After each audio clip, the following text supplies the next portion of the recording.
समझता हूँ भारतीय जनता पार्टी अपने आप को खुद ही हारने के लिए यहाँ पर परोस रही है। लता मंगेशकर जो लगातार दो चुनाव हार चुकी हैं, उनको तीसरी बार मौका दिया गया। भारतीय जनता पार्टी में तो अभी टिकट डिक्लेयर होने के बाद कांग्रेस से बिना टिकट डिक्लेयर हुए भी लोग पार्टी से बाहर कर दिए गए। सौरभ निर्वाणी इसका उदाहरण है। बीजेपी के टॉप लीडर्स के कृपा पात्र पर चल रही है और वो उसी का ये परिणाम है। देखिए, हर जिले की अपनी एक तासीर होती है। भिलाई दुर्ग के कार्यकर्ता दोनों पार्टियों के बहुत ज़्यादा उत्साही भी हैं और बहुत प्रतिक्रियावादी भी हैं। छत्तीसगढ़ में माननीय मुख्यमंत्री भूपेश बघेल जी की सरकार आई है, छत्तीसगढ़ में मुद्दे नहीं बचे किसी के पास, भारतीय जनता पार्टी के पास कार्यकर्ता नहीं बचे। कांग्रेस की सरकार बीजेपी के टॉप लीडर्स के कृपा पात्र पर चल रही है। एक सूची वायरल हो रही है जिसमें बदरुद्दीन कुरैशी पूर्व विधायक का नाम लगातार आ रहा है। क्या उनको टिकट मिल जाएगा तो इसी ताकत के साथ पूरे कार्यकर्ता चुनाव लड़ने में उनकी मदद करेंगे कि बेहतर तरीके से काम करके उनको निपटाने में मदद करेंगे? हिटलर के खिलाफ कोई आवाज नहीं उठाता था उसके देश में। पाटन में किसी एक कार्यकर्ता ने आवेदन किया क्या? भारतीय जनता पार्टी में पोलिंग एजेंट भी मुझे लगता है कि सेंटर के अधिकारी बैठेंगे। बीजेपी की लिस्ट के बाद नाराजगी दिख रहा है, पर कांग्रेस डर की लिस्ट जारी नहीं कर पा रहा है। बीजेपी के पास सच में कुछ नहीं बच पा रहा है, तो उनको लगे कि जितने नाट्य स्पर्धा वाले जो कलाकार हैं उनको टिकट उन्होंने दे दिया। स्पर्श मल्टी स्पेशलिटी हॉस्पिटल बेहतरीन कार्डियोलॉजी की सुविधा एक्सपर्ट डॉक्टर के साथ ही दे रहा है एम्बुलेंस के लिए टोल फ्री नंबर की सुविधा 08003091616। स्पर्श मल्टी स्पेशलिटी हॉस्पिटल, एक एहसास अपनेपन का।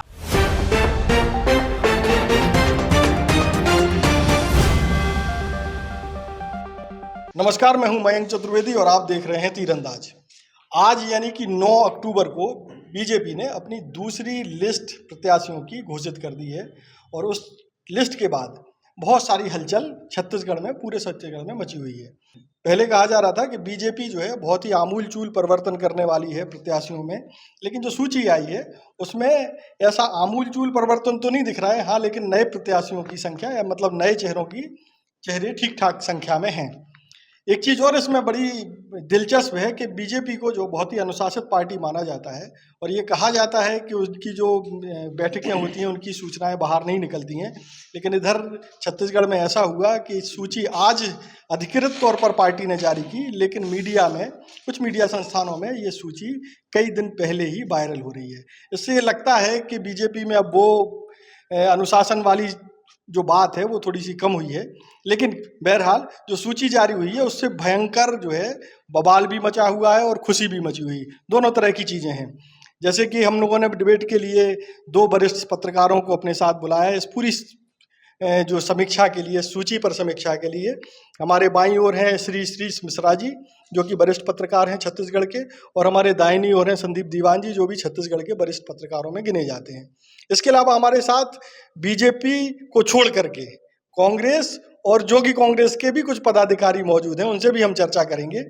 बीजेपी के कुछ पदाधिकारी जो टिकट मिली हुई है स्थानीय लोगों को, उनके साथ उनके स्वागत में व्यस्त हैं, जबकि कुछ लोग जो है बड़ी नाराजगी के कारण इस कार्यक्रम में आने से उन्होंने अपनी असमर्थता जताई। तो सबसे पहले हम श्री जी के पास ही आते हैं और श्री, इस जो लिस्ट जारी हुई उसमें उनका पहला सोचना क्या है? श्री जी, देखिए, जो बात आपने की है वायरल सूची की, ये भारतीय जनता पार्टी के अनुशासन से मेल नहीं खाती। ये पहला मौका नहीं है। पहला मौका वो था जब आरोप पत्र जारी हुआ था, उसको भी उसमें जो स्कैन कोड बार था उसको भी कांग्रेस के लोगों ने स्कैन कर लिया था और भारतीय जनता पार्टी का आरोप पत्र जारी होने के पहले कांग्रेस की प्रतिक्रिया आ गई थी। तो इस तरह से भारतीय जनता पार्टी के 2 फ्लॉ कहे जा सकते हैं जहाँ तक सूची का सवाल है। और जो इस सूची में आप चीज़ देख रहे हैं खास तौर पर कि भारतीय जनता पार्टी ने पूर्व मंत्रियों को टिकट दी है। ऐसे लोग जिनके जीतने की कोई, लता मंगेशकर जो लगातार दो चुनाव हार चुकी हैं, उनको तीसरी बार मौका दिया गया है। साथ में कुछ ऐसे कैंडिडेट थे जो बहुत वृद्ध हो चुके हैं, जैसे पुन्नूलाल मोहले, भैयालाल राजवाड़े और ननकीराम कंवर। भैयालाल राजवाड़े तो कम उम्र के हैं, लेकिन इन दोनों की तुलना में, पर ये दोनों 80 पार या 80 के आसपास हैं। तो ये नहीं कहा जा सकती कि भारतीय जनता पार्टी ने पूरा बहुत नया प्रयोग किया। तब भी हाँ, भारतीय जनता पार्टी ने 43 नए लोगों को मौका दिया है। और जो भारतीय जनता पार्टी ने अभी महिला विधेयक, नारी गठबंधन जो विधेयक पारित कराया दोनों सदनों से, तो ऐसी उम्मीद की जा रही थी कि भारतीय जनता पार्टी कम से कम 22 लोगों को टिकट देती, लेकिन 33%। भारतीय जनता पार्टी ने केवल 14 महिलाओं को ही टिकट दी है। इसका मतलब जो उन्होंने खुद का एक पैमाना बनाया था, उससे भी वो 8 कम महिलाओं को सीट मिली है। और जहाँ तक प्रदेश में जो ओबीसी हैं, उसमें 31 ओबीसी को मौका मिला है, जहाँ कांग्रेस लगातार जाति जनगणना का मोर्चा खोल रही है। आज भी कांग्रेस की जो CWC मीटिंग हुई, उसमें कांग्रेस ने लगातार इस बात को बोला कि ओबीसी जो जाति जनगणना है उस पर कांग्रेस का वो स्टैंड है और कांग्रेस पे डटी हुई है, जो प्रियंका गांधी ने भी उस दिन कांकेर में बोला।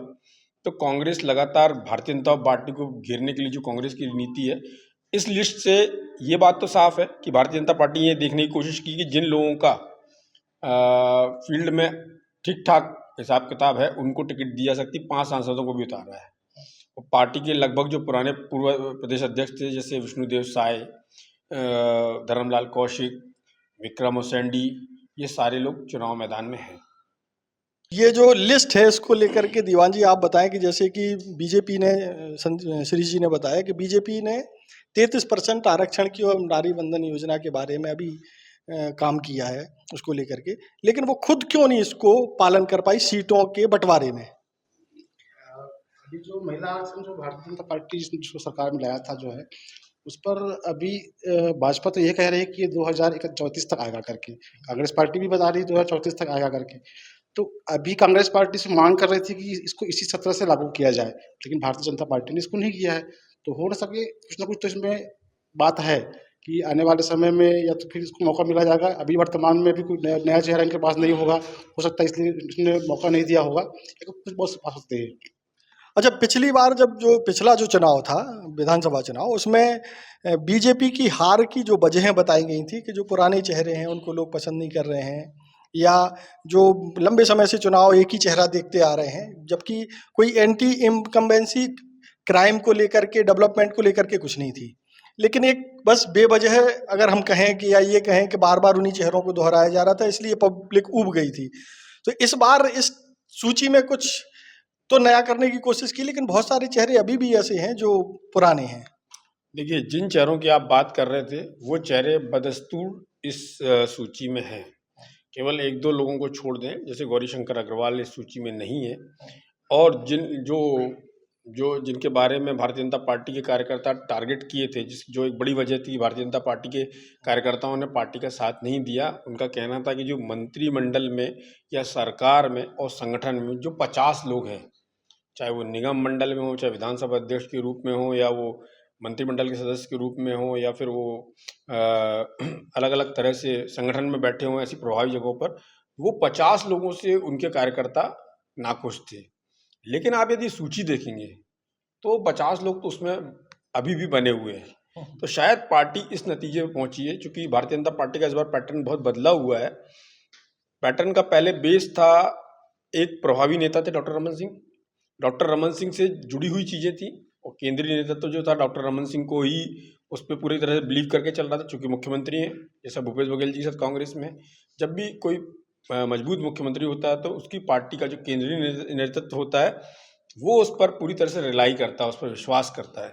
तो ऐसे समय डॉक्टर रमन सिंह ने अपने सोर्सेज से दिल्ली वालों को इस बात का यकीन दिला दिया कि हमारी सरकार बन रही है, तो हम जिसको चाहेंगे जैसा। तो वो सर्वे में जो नतीजे आए, उन्होंने अपने जो सर्वे कराया तो उनको जिनको टिकट देनी थी, या फिर पार्टी ने जो डिसीजन लिया। लेकिन अभी का जो ये है, इसमें पार्टी में अलग अलग स्तर पर सर्वे हुए हैं, लेकिन जो ये सूची बाहर हुई थी उसके बारे में कहा जा रहा है कि पार्टी का एक जो प्रिंसिपल, जो सबसे बड़ी एक सर्वे एजेंसी थी, उसके किसी व्यक्ति ने कोई गड़बड़ी की थी, उसको लेके भी पार्टी में एक असंतोष जैसी स्थिति है। लेकिन राजनीति में तो हमेशा असंतोष होता ही है, किसी को तो नाखुश होना है हर पार्टी में। छोटी से छोटी पार्टी तो भी उसमें टिकट चाहने वाले 10, 12, 15 लोग होते हैं। ऐसा नहीं होता कि किसी को टिकट दिया बोले हमारे को चुनाव नहीं लड़ना, बहुत रेयर केसेस में होता है। तो ऐसी स्थिति में यह असंतोष अकेले भारतीय जनता पार्टी में नहीं है। भारतीय जनता पार्टी में तो अभी टिकट डिक्लेयर होने के बाद कांग्रेस से बिना टिकट डिक्लेयर हुए भी लोग पार्टी से बाहर कर दिए गए। सौरभ निर्वाणी इसका उदाहरण है, बेमित्रा से। तो ऐसे बहुत सारे लोग हैं जो गुरुदयाल बंजारे की टिकट कटने की आशंका थी, उस पर वहाँ पर कांग्रेस कार्यालय में प्रदर्शन हो रहे हैं। तो भारतीय जनता पार्टी कांग्रेस मोरलेस दोनों पार्टियों का कैरेक्टर एक जैसा है। ये कि कौन अपने आप को किस बेहतर ढंग से प्रस्तुत कर सकता है उस पर डिपेंड करता है। ये जो इस बार का जो चुनाव है, जैसे बीजेपी हिंदुत्व के मामले में थोड़ा आगे बढ़ती हुई दिख रही है, या एक तरीके से ये कहें कि हिंदूवादी चेहरा जो है अपना ज़्यादा प्रदर्शित करना चाहती है। उसका एक उदाहरण ये है कि बेमेतरा जिले का जो बीरनपुर गांव है, वहाँ पिछले दिनों एक साहू युवक की हत्या हुई थी, भुवनेश्वर साहू। उसके पिता को टिकट दिया गया है, जबकि उसका कोई राजनीतिक बैकग्राउंड नहीं है। तो उसके पीछे आपको क्या लॉजिक लगता है? ये आपने अच्छा कहा मयंक जी। भारतीय जनता पार्टी जो है धर्म के नाम पर जो है, जो समुदाय के नाम पर जो है, इस पर हमेशा कार्ड खेलती है। चाहे वो कोई भी चुनाव हो, चाहे लोकसभा चुनाव हो, चाहे वो विधानसभा चुनाव हो, लोकल स्तर तक भी ये माहौल बनता ही है। इस बार जो है बीरनपुर से जो है साजा विधानसभा में जो है उसको रविंद्र चौबे के अगेंस्ट उसको खड़ा किया गया है। वो एकदम नया चेहरा है, उसका राजनीति से कोई लेना देना नहीं है। पूरा बैकग्राउंड जो है उसका पूरा खाली है। लोग उसके नाम का विरोध भी कर रहे हैं, लेकिन अभी भारतीय जनता पार्टी ने उसको नो डाउट प्रत्याशी बनाया है। तो हो सकता है कि उसने धर्म, जाति, संप्रदाय, सब जो माहौल है इसको भुनाने का कोशिश किया होगा, मुझे ऐसा लगता है। अच्छा, एक सबसे बड़ी चीज़ दिखाई दे रही है, बीजेपी ने 2 लिस्ट जारी की और 2 लिस्ट में 85 प्रत्याशी घोषित कर दिए हैं, लेकिन 5 सीट ऐसी हैं जो बीजेपी ने अभी तक डिस्क्लोज नहीं की हैं, और उसमें एक सीट जो है मौजूदा उप मुख्यमंत्री वाली सीट भी है। तो क्या ऐसा कुछ लगता है कि मौजूदा कांग्रेस के जो डिप्टी सीएम हैं वो कांग्रेस बीजेपी की तरफ आ सकते हैं, या उधर क्यों रोका गया है उसका कुछ? नहीं, अब टी.एस. सिंहदेव का भारतीय जनता पार्टी में आना ये चैप्टर क्लोज हो चुका है। उनको डिप्टी सीएम बन गए। वो जैसे समझ लीजिए कि वो 100 रुपये की मांग कर रहे थे, उनको पार्टी ने 60 रुपये दे दिए। पहले उनके पास कुछ नहीं था, शून्य में खड़े थे वो, और वो 100 रुपये मांग रहे थे, पार्टी ने उनको 60 रुपये दे दिए। अब उनकी स्थिति वैसी नहीं है। आप देखेंगे जो 5 सीटें अभी तक घोषित नहीं हुई, 5 सामान्य सीटें हैं। 5 सामान्य सीटों का अलग अलग गढ़े थे। अब बेलतरा के बारे में ऐसा कहा जा रहा है, चूंकि उस इलाके में ठाकुर लोगों को ज़्यादा टिकट मिल गई है, प्रबल प्रताप सिंह जूदेव, संयोगिता सिंह जूदेव, धर्मजीत सिंह। तो ऐसी स्थिति में एक चौथे ठाकुर जो कि रजनीश सिंह हैं, उनको उनकी टिकट पेंडिंग कर दी गई। कसडोल की बात करें तो कसडोल में गौरीशंकर अग्रवाल एक बड़े हैवी वेट कैंडिडेट थे बीजेपी के, बड़े लंबे अंतराल से हारे शकुंतला साहू से। तो भारतीय जनता पार्टी अभी इस पशुपेश में होगी कि हम गौरीशंकर अग्रवाल को रिपीट करेंगे क्यों कि नहीं करें। जब लता हुसैन 2 चुनाव लगातार हारने के बाद चुनाव मैदान में हैं, तो फिर गौरीशंकर जी ने भी शायद पार्टी के सामने बात रखी होगी कि मेरा नाम क्यों नहीं, मैं भी चुनाव लड़ सकता हूँ। अंबिकापुर की बात है, वहाँ पार्टी लगातार चुनाव हारी, 2 बार अनुराग सिंहदेव 2 चुनाव लगातार हार चुके हैं। तो जितनी पंडरिया की यदि बात करें तो पंडरिया में एक कैंडिडेट है जिनका नाम बहुत ज़्यादा चल रहा था, भावना बोरा। तो वो उनके बारे में ये है कि डॉक्टर रमन सिंह के परिवार से, चूँकि डॉक्टर रमन सिंह को टिकट मिल चुकी है, उनके भांजे को टिकट मिल चुकी है, जूदेव फैमिली से 2 लोगों को टिकट मिल चुकी है, तो एक ही फैमिली से 3 लोगों को टिकट, तो ये भी एक रीज़न हो सकता है चुनाव हारने का। आपने संदीप जी से जो सवाल किया था उस पर मैं एक जवाब देना चाहता हूँ कि कांग्रेस और बीजेपी दोनों के अलग अलग मैदान हैं। कांग्रेस का मैदान है जाति का मैदान, और भारतीय जनता पार्टी का मैदान है धर्म का मैदान। लेकिन छत्तीसगढ़ में आपको दोनों एक दूसरे के मैदान में घुस के खेल रहे हैं।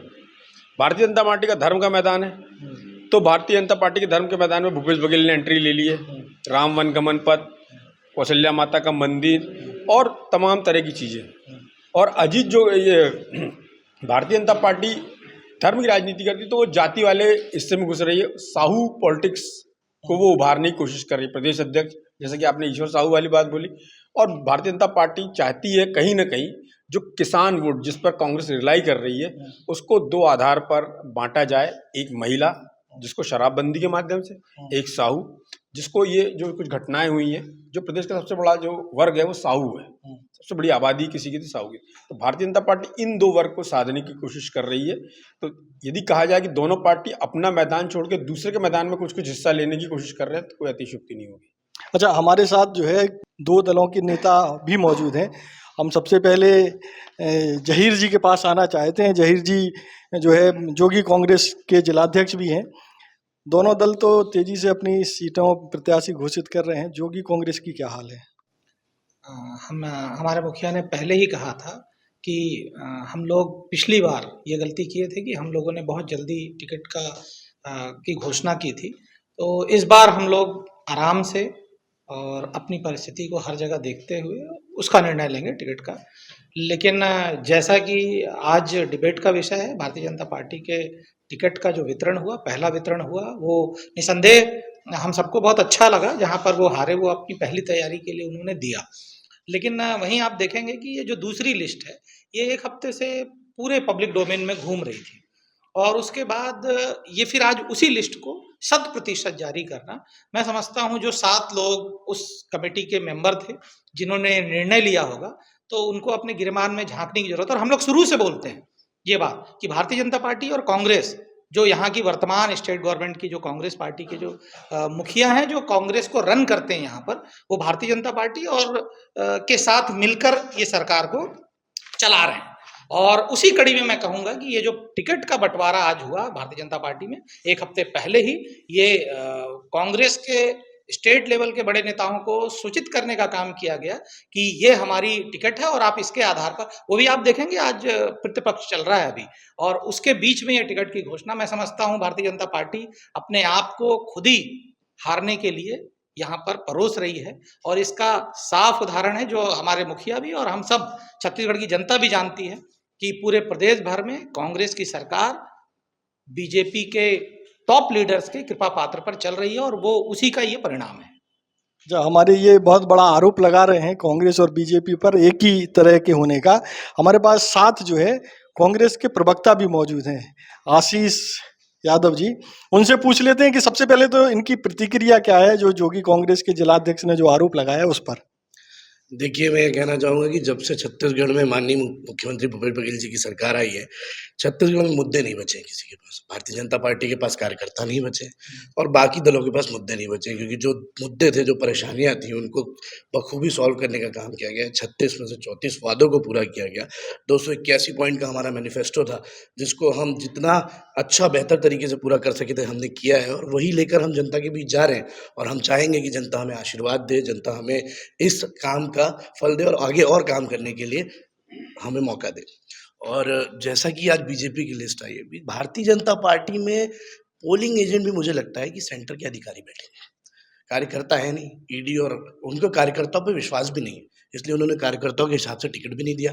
वो कार्यकर्ताओं पर रिलाई कर ही नहीं रहे, वो रिलाई कर रहे हैं ईडी पे और आईटी पे। नहीं, ये आप किस आधार पर कह रहे हैं कि कार्यकर्ताओं की मंशा के अनुरूप टिकट नहीं दी? लीजिए, हम जहाँ रहते हैं, हम जिस क्षेत्र में खड़े हैं, इस विधानसभा में आज टिकट वितरण हुआ। जिस प्रत्याशी को टिकट दिया गया है, उसका विरोध में आज पूरी भारतीय जनता पार्टी जो है किसी डिबेट में नहीं जा रही, वॉकआउट कर रही है और आपस में संगठन जो है उसको मतलब आधार ही नहीं मान रही है कि इनको टिकट देना भी चाहिए, और विरोध प्रदर्शन चालू है। तो ये इनकी पार्टी है कि एक तानाशाह ऊपर से टिकट भेज देते हैं, बिना जनता की सुने वो फैसले लेते हैं, बिना जनता की कार्यकर्ताओं की सुने वो टिकट देते हैं। अच्छा, इस पे श्री जी ज़्यादा बेहतर तरीके से इसकी समीक्षा कर पाएंगे। श्री जी, ये जो आरोप लगा रहे हैं कि कांग्रेस बीजेपी में जो टिकट का वितरण हुआ उससे नाराजगी है, ये बात कहीं ना कहीं हमको लगता है कि सच से थोड़ा सा करीब भी है, क्योंकि हम लोगों ने बहुत सारे बीजेपी नेताओं को आमंत्रित किया था लेकिन कोई आया नहीं। देखिए, हर जिले की अपनी एक तासीर होती है। भिलाई दुर्ग के कार्यकर्ता दोनों पार्टियों के बहुत ज़्यादा उत्साही भी हैं और बहुत प्रतिक्रियावादी भी हैं। तो यहाँ पर जो भारतीय जनता पार्टी के स्थापित नेता हैं, उनका वर्चस्व है। वो चाह रहे थे हमारे लोगों को टिकट मिले और उनके लोगों को टिकट नहीं मिली। और जिनके बारे में आप बात कर रहे हैं, वो उनका भी कुछ बैकग्राउंड है। पार्टी ने कुछ बहुत सोच समझ के टिकट दी है। यदि इतनी बड़ी पार्टी है, आप जिनके बारे में सोचते हैं यदि उनको भी टिकट मिलती है तो शायद ऐसी ही स्थिति होती, क्योंकि दोनों पार्टियों में वही स्थिति है। मैं बार बार जहाँ से मैंने बात शुरू की थी कि राजनीति एक ऐसी चीज़ जिसमें सबको संतुष्ट नहीं किया जा सकता। आपको कुछ लोगों को साथ में लेके चलना है और कुछ लोगों के विरोध को आपको झेलना है। पार्टी को मालूम है ये कितने दिन चलेगा, समर्थकों को शिफ्ट होने में टाइम नहीं लगता। चूँकि देखिए, हमारे साथ जो संदीप जी हैं वो छत्तीसगढ़ के जो ग्रामीण परिवेश है खासतौर पर, उससे बड़े इनकी जड़ें वहाँ कुछ ज़्यादा ही मजबूत हैं। तो हमको लगता है कि ये ज़्यादा बेहतर तरीके से बता पाएंगे कि जो टिकट वितरण हुआ है बीजेपी का, उससे लोग या कार्यकर्ता खासतौर पर कितने खुश या नाखुश हैं। हाँ, इस बार जो है भारतीय जनता पार्टी का जो टिकट आया है, तो उसमें ऐसा लग रहा है कि विरोध उभर के आएंगे, क्योंकि आज से सप्ताह भर पहले मतलब कुछ लोगों का नाम भी आया था जो सोशल मीडिया में वायरल हुआ था, लगभग लगभग वही पूरा सेम नाम जो है फिर दोबारा रिपीट हो गया है। तो जो सोशल मीडिया में जब नाम आया था तो उस समय जो है भारतीय जनता पार्टी के खिलाफ जो है आक्रोश का एक माहौल जो पनपा था जो है वो अभी भी वही कभी कायम है। फिर भारतीय जनता पार्टी ने प्रत्याशियों की सूची भी जारी कर दी, अब नाम वही आ गए हैं, तो विरोध जो है नो डाउट बढ़ने की संभावना है। अच्छा, इसमें एक चीज़ और बता दें कि अभी हमारी पिछले 1 हफ्ते के भीतर 2 संघ से जुड़े बड़े सक्रिय नेताओं से बातचीत हुई। तो उस दौरान एक संघ के नेता तो इतने नाराज़ दिखे कि उन्होंने ये कहा कि पूरे छत्तीसगढ़ में बीजेपी की 8 सीट आ रही हैं। कल जो है हम एक और संघ से जुड़े नेता से मिले तो उनका कहना था कि नहीं, जो है बीजेपी की इस बार केवल 12 सीटें आ रही हैं। इससे ये तो पता चलता है कि संघ में एक नाराजगी है टिकट वितरण को लेकर के। क्योंकि नाराजगी तो राजनीतिक पार्टियों में हमेशा ही रहती है। नहीं, लेकिन संघ का नाराज होना एक कुछ मायने रखता है या नहीं रखता है? संघ ने नाराजगी जताई है, उनके जो लोग हैं जुड़े हुए नाराज जता रहे हैं, तो ये बहुत बड़ी बात है। अच्छा, इस पे आपका क्या विजन है कि जो है लोग संघ के नेता जो है नाराज है टिकट वितरण को लेकर के? हम तो जितने लोगों से मिले उनसे तो यही निकल करके आए। देखिए, आप संघ के नेताओं की नाराजगी की बात कर रहे हैं। दुर्ग से टिकट किसको मिला है? दुर्ग से यादव को मिला है, बिसरा राम यादव जी के लड़के को मिला है। बिसरा राम यादव जी कौन है? वो संघ से पुराने पदाधिकारी रहे हैं। तो आप इससे अंदाज लगाइए कि जिन लोगों से आपकी बात हुई है वो पूरे संघ की वॉइस नहीं हो सकती। हाँ। वो कुछ लोगों की वॉइस हो सकती है, वो जिन लोगों को चाह रहे होंगे या फिर उनकी कितनी चल रही है उस पर भी डिपेंड करता है। हर पार्टी में, जैसा कि मैं आपको बोल रहा हूँ कि कांग्रेस में भी लोग बाग आपको ऐसे बोलते मिल जाएंगे कि कांग्रेस की तो पूरा सुपड़ा साफ होने वाला है, या दूसरी पार्टियों के भी लोग बाग ऐसे बोलते जाएंगे कि हमारी पार्टी में बहुजन समाज पार्टी के लिए लोग बाग बोल देते हैं। तो ये कोई पैमाना नहीं है। यदि संघ का इतना पावर है, पिछली बार अपनी पार्टी की जो भारतीय जनता पार्टी की जो इतनी स्थिति खराब हुई थी उसको बचा सकते थे। तो पिछली बार भी तो संघ साथ में नहीं था। पिछली बार भी तो संघ की नाराजगी इसी बात को लेकर की थी कि उनकी मंशा के अनुरूप टिकटों का वितरण नहीं हुआ है। जैसे जैसे आप बताएं चुनाव की राजनीति में छोटी इकाइयों की तरफ बढ़ेंगे तो आपको विरोध का स्वरूप बड़ा दिखाई देगा। यदि पार्षद की टिकट की बात करें उसमें विरोध एमएलए से ज़्यादा दिखाई देता है आपको, क्योंकि वो एकदम पर्सनलाइज हो जाता है। ये थोड़ा कम पर्सनलाइज होता है, और जहाँ आप सांसद की बात करते हैं, लोकसभा के चुनाव की बात करते हैं, वहाँ पर जाके वो एक बड़े स्तर में स्प्रेड हो जाता है। तो आपको वैसा विरोध किसी सीट में नहीं दिखाई देता, कोई भी पार्टी हो। यदि सिरे से वो लगातार जीतने वाले सांसद को भी टिकट काट दे, जैसे रमेश बैस जी 7 बार के सांसद को टिकट काट दी, आपको कहीं विरोध देखने नहीं मिला। ये एक डॉक्टर रमन सिंह जिनके बेटे अभिषेक सिंह, उनकी टिकट काट दी, उसका विरोध देखने नहीं मिला। वो चाहते तो करा सकते थे, क्योंकि तब ज़्यादा दिन नहीं हुआ था सीएम पद से हटे हुए, तो उनके समर्थक तो थे। और ऐसी बात करें हम विष्णुदेव साय, वो केंद्रीय मंत्री थे, उनकी टिकट काट दी।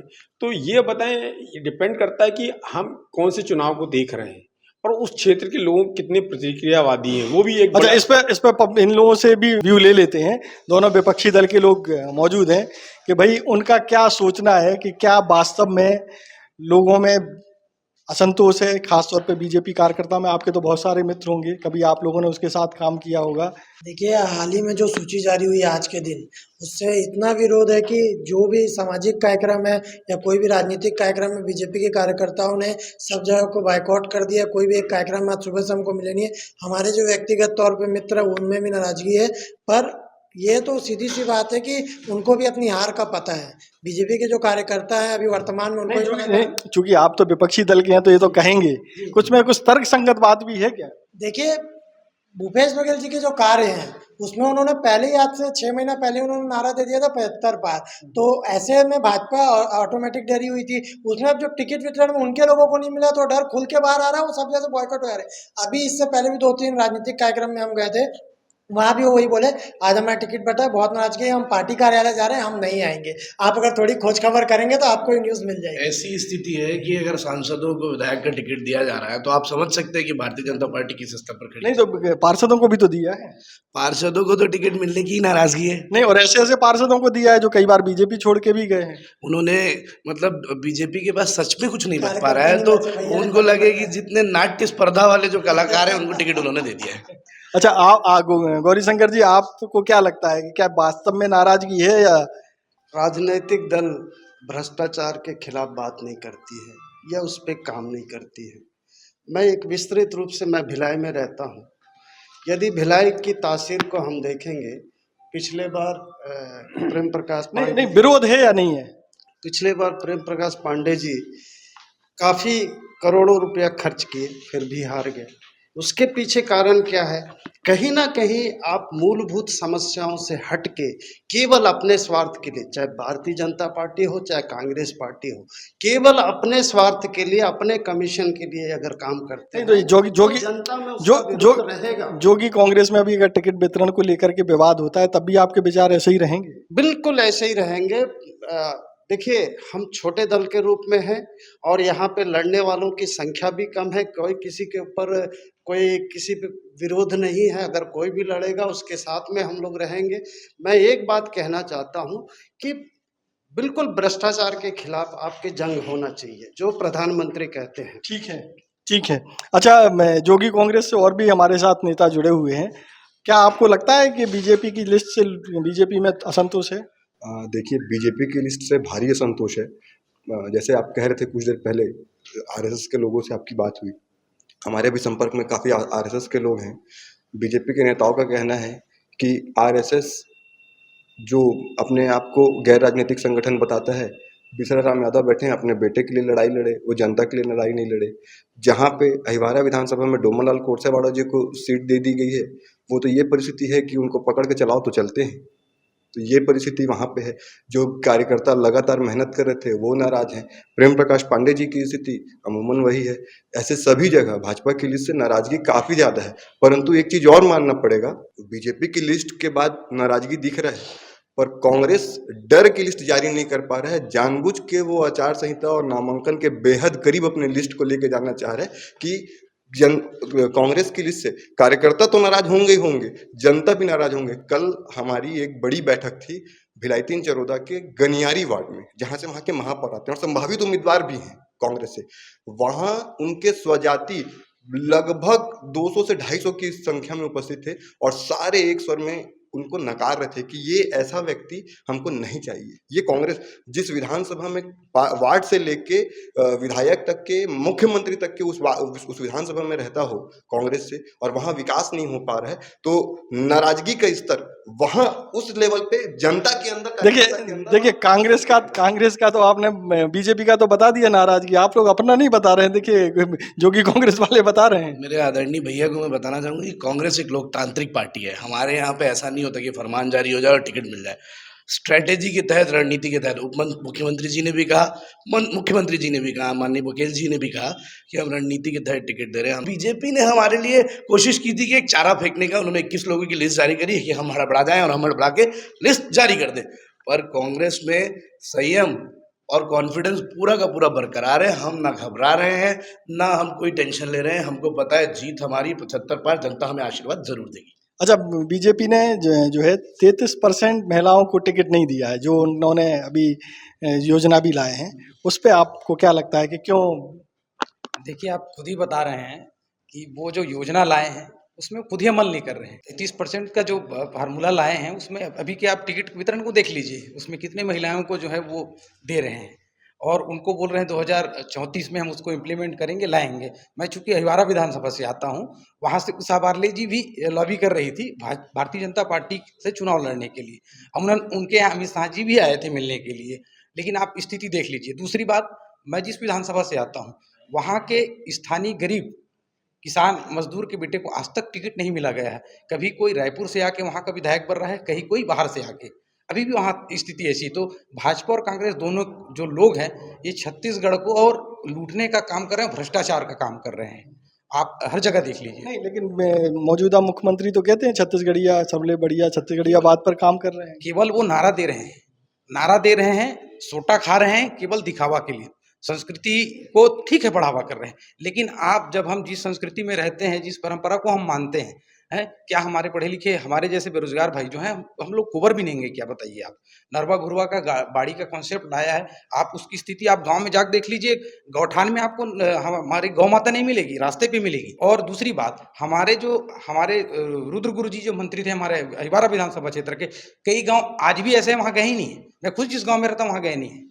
नहीं तो ऐसा जरूरी थोड़ी ना है कि मंत्री हर जगह गाँव में जाए। तो फिर विकास कैसे करेंगे बताइए? हर जगह नहीं गए हैं, हम जाते हैं उनके यहाँ तो या तो बीमार है या तो प्रवास में, तो हम कैसे विकास करेंगे बताइए? भाई, अभी मेरे प्रिय भाई में अभी ये कह रहे थे कि भाजपा का जो टिकट वितरण और कांग्रेस लोकतांत्रिक, अभी यहीं के विधायक के ऊपर ईडी की तलवार लटकी हुई है। एक सूची वायरल हो रही है जिसमें बदरुद्दीन कुरैशी पूर्व विधायक का नाम लगातार आ रहा है। क्या उनको टिकट मिल जाएगा तो इसी ताकत के साथ पूरे कार्यकर्ता चुनाव लड़ने में उनकी मदद करेंगे कि बेहतर तरीके से काम करके उनको निपटाने में मदद करेंगे? यह जानकारी एक बार दे दें।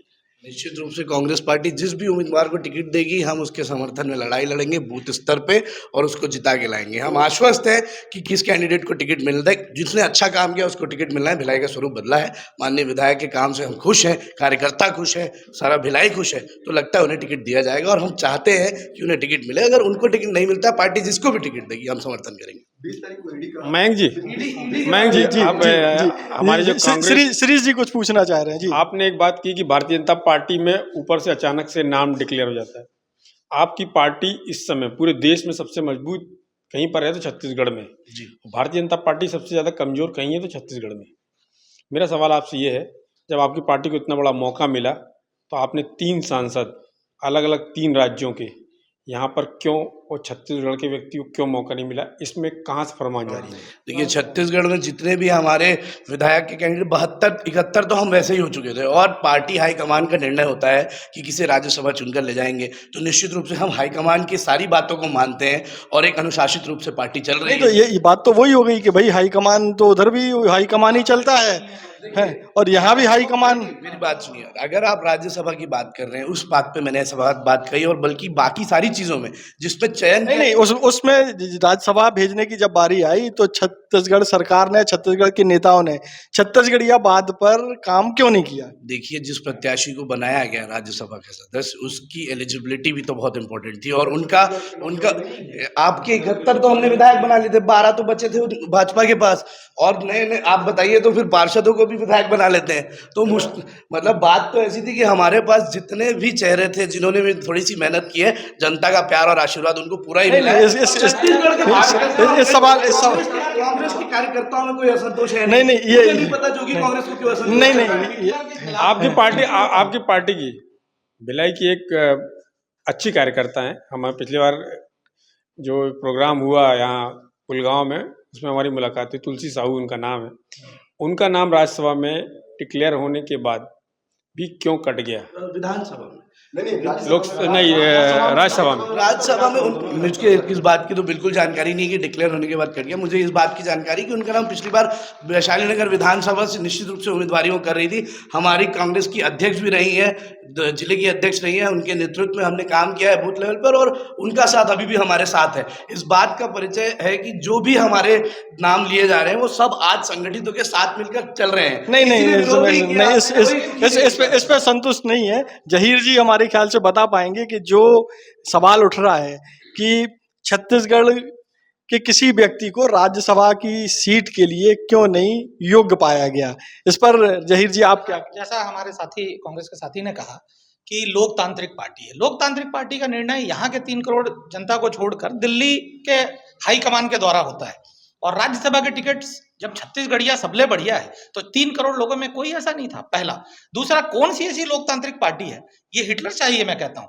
हिटलर के खिलाफ कोई आवाज नहीं उठाता था उसके देश में। पाटन में किसी एक कार्यकर्ता ने आवेदन किया क्या? जिस आवेदन प्रक्रिया की ये बात कर रहे हैं मुख्यमंत्री, ठीक है, वो एक कांग्रेस के कार्यकर्ता भी तो हैं। क्या कांग्रेस का कोई और कार्यकर्ता, दूसरा कार्यकर्ता, कौन सी लोकतांत्रिक पार्टी है ये जिसके खिलाफ कोई बोलने को तैयार नहीं है? ये हिटलर शाही है। और आप देखेंगे जैसा थोड़ी देर पहले मैंने आरोप लगाया कि भारतीय जनता पार्टी का टॉप लीडर और छत्तीसगढ़ का यहाँ का टॉप लीडर ये मिला हुआ है। आप देखेंगे कि सरकार आने के पहले जहां पर कांग्रेस के जो प्रमुख नेता हैं, सबसे प्रमुख आदरणीय राहुल गांधी जी, वो यहाँ 8 साल पहले आकर पोलावरम में उन्होंने कहा कि जो डिपॉजिट दे रहा है, धर्मराज पर्वत है जो आदिवासियों का पूज्य स्थल है, उसको हम देने नहीं देंगे, अपनी जान पे खेल जाएंगे। सरकार आने के 2 महीने बाद इन्होंने एनओसी दे दी। डॉक्टर रमन सिंह यानी 15 साल शासन में रहे और 8 साल लगातार जो एक औद्योगिक घराना है मांगता रहा उन खदानों को, वो नहीं दिए। लेकिन आप कैसी साठगांठ आपने किया कि सरकार आने के 2 महीने के अंदर आपने ये पूरा का पूरा यानी 8 खदाने दी और उसके बाद अभी 15 खदाने और दे दिया आपने उन राजनीतिक घराने। तो बीजेपी का जो टॉप लीडरशिप चाहता है वो छत्तीसगढ़ का टॉप लीडरशिप दे रहा है, तो वो साठगांठ चलता रहेगा। और ये होता रहेगा, ये कोई लोकतांत्रिक ये इसका जवाब भैया जो हिटलर शाही का आरोप लगा रहे हैं, हम जानते हैं मल्लिकार्जुन खड़गे जी हमारे राष्ट्रीय अध्यक्ष बने हैं, लोकतांत्रिक प्रोसेस से बने हैं, और जिस खदानों के लीज की आप बात कर रहे हैं, मैं आपको जानकारी में लाना चाहूँगा कि उसके लिए सेंट्रल की टीम और स्टेट की कमेटी फॉर्म होती है। कमेटी फॉर्म होने के बाद टेंडर प्रोसेस होता है, लेकिन ये इनकी इन बात में तो दम है कि राहुल गांधी जी ने कहा था कि हम खदान को उस खनन नहीं होने देंगे, लेकिन अब दे दिया है। वो अपनी खदानें चालू नहीं कर पा रहा है क्योंकि वहां हमने विरोध कर रखा है। दूसरी बात, अच्छा कागजों पे दे देंगे फिर विरोध करेंगे। कागज में मैंने बताया आपको, आप उस बात को नकारना चाह रहे हैं कि जो प्रोसेस है टेंडर प्रोसेस, आप एक बार वो प्रोसेस को पूरा समझिए। माननीय उप मुख्यमंत्री जी ने अभी आज तक के एजेंडा पे इस बात को सबके सामने क्लियर करके समझाया था कि किस तरह से, मुख्यमंत्री जी ने भी समझाया था कि किस तरह से पहले कमेटी बनाई गई, फिर वो एमसीडीज को चार्ज दिया गया और जो सेंट्रल गवर्नमेंट ने अपॉइंट किया था पूरा पावर उनको दे दिया गया, और उस तरह से साजिश करते हुए, स्टेट का सिर्फ नाम रखते हुए षड्यंत्र करके या अडानी को खदान देने का काम नरेंद्र मोदी की सरकार ने किया। अच्छा, इसमें एक महत्वपूर्ण बात और भी है कि जो सूची आई है इसमें टिकट किन किन लोगों के कटे हैं, इसके बारे में संदीप जी प्रकाश डालेंगे जरा। इस बार जो सर भारतीय जनता पार्टी की जो टिकट आई है उसमें बस्तर से बहुत अच्छे दिग्गज नाम थे, जैसे सुबाबुल कश्यप है, बद्दूराम कश्यप है, लच्छू कश्यप है, तो उन लोग को जो है टिकट पूरा काट दिया गया है। उनको इस बार नया चेहरा जो है जगदलपुर के जो है पहले जो वहाँ पर रहे हैं उनको टिकट दिया गया है। इससे जो है थोड़ा सा असंतोष की भावना है। एक सबसे बड़ी बात है कि वहाँ जगदलपुर शहर से जो है जो बाफरा जी थे वो हमेशा टिकट की दावेदारी करते थे, उनको टिकट हमेशा मिलता रहा। पिछले बार विधानसभा चुनाव में वो हार गए थे, तो इस बार उनका भी टिकट कर दिया है। भानु प्रतापपुर से जो है अनुसूचित जनजाति आयोग के जो राष्ट्रीय अध्यक्ष हुआ करते थे जो है देवलाल दुग्गा जो है, उनका तक टिकट काट दिया गया है। भारतीय जनता पार्टी से वो 3 बार के विधायक रहे हैं, पिछले विधानसभा चुनाव में वो हारे थे, इस बार उनका जो है नाम काट दिया गया है, वहाँ पर जो है नया प्रत्याशी लाया गया है। तो कुल मिला के बस्तर सूची में भी जो है बहुत सारे जो पुराने दिग्गज हैं उनका नाम काट करके जो है नए चेहरों को मौका दिया गया है। तो जैसा कि आपने देखा कि बीजेपी की जो लिस्ट जारी हुई थी उसको लेकर के बीजेपी को छोड़ करके बाकी दोनों दलों के लोग हमारे साथ मौजूद हैं, उन्होंने अपनी अपनी प्रतिक्रिया व्यक्त की। हमारे साथ 2 वरिष्ठ पत्रकार छत्तीसगढ़ के भी मौजूद रहे हैं, और श्रीश जी और संदीप दीवान जी, उन्होंने बहुत कुछ चीज़ें साफ की हैं जो बहुत सारे लोगों के संशय में थी, दिमाग में संशय था, उसको भी दूर किया है। आगे और भी ऐसे ही राजनीतिक डिबेट के लिए तीरंदाज से आप जुड़े रहिए। तब तक के लिए नमस्कार।